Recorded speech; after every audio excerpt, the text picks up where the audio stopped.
হ্যাংলার রেসিপিতে আপনাদের সবাইকে স্বাগত। এত ফাটাফাটি স্টার্টার যদি এত সহজে বাড়িতেই বানানো যায়, তাহলে শুধু শুধু রেস্টুরেন্টে গিয়ে কেন লাইন দেবেন বলুন তো। মাত্র 10 থেকে 12 মিনিট লেগেছে এই স্টার্টারটা বানাতে, অথচ এত টেস্টি যে আপনারা একবার না বানিয়ে খেলে বুঝতেই পারবেন না। প্রথমে একটা পুর বানিয়ে নেব। চিকেন কিমার মধ্যে দিয়ে দিলাম পেঁয়াজ শাক টুকরো আর নুন, গোলমরিচ, রসুন পাউডার। এই গার্লিক পাউডারটা যদি না থাকে আপনি কুচি কুচি করে রসুনও দিতে পারেন, 2 চামচ মতো, আর সয়া সস। ব্যাস, দিয়ে ভালো করে সব কিছু মিশিয়ে নেব। এবার নিয়ে নিলাম রাইস পেপার। এটা কিন্তু অনলাইনে এখন সব জায়গাতেই পাওয়া যায়। তো প্রথমে 8 থেকে 10 সেকেন্ড মতো এটা জলে ডুবিয়ে নিতে হবে, দিয়ে জলটা ঝরিয়ে নিয়েছি। জলটা ঝরানোর পর সাথে সাথেই ব্যবহার করব। জাস্ট মাঝখান থেকে একটা কাট দিয়ে দিলাম, দিয়ে আমি একসাথে করে এর মধ্যে পুরটা দিয়ে দেব, দিয়ে জাস্ট দুটো ফোল্ড করে নেব।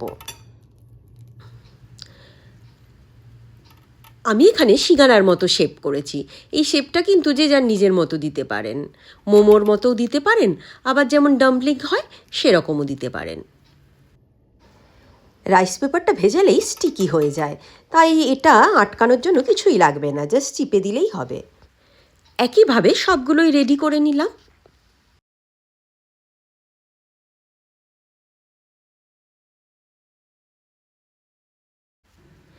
প্যানে দিলাম 2 টেবিল চামচ অলিভ অয়েল, দিয়ে এবার এটা আমি ভেজে নেব।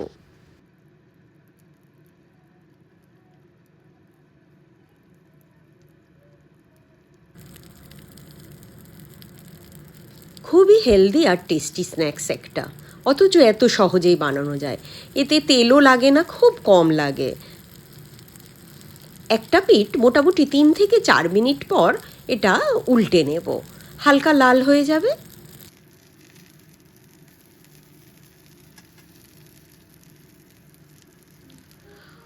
3-4 মিনিট অপর পিঠটা উল্টে দিয়ে এটা আমি একটু ঢাকাও দিয়ে দেব, যাতে ভেতরের চিকেনটা ভালো করে সেদ্ধ হয়ে যায়।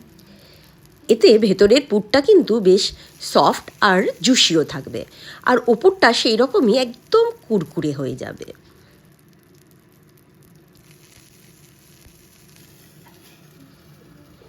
তিন থেকে 4 মিনিট ঢেকে রান্না করার পর দেখব বেশ দুপিঠই এরকম গোল্ডেন কালার এসে গেছে।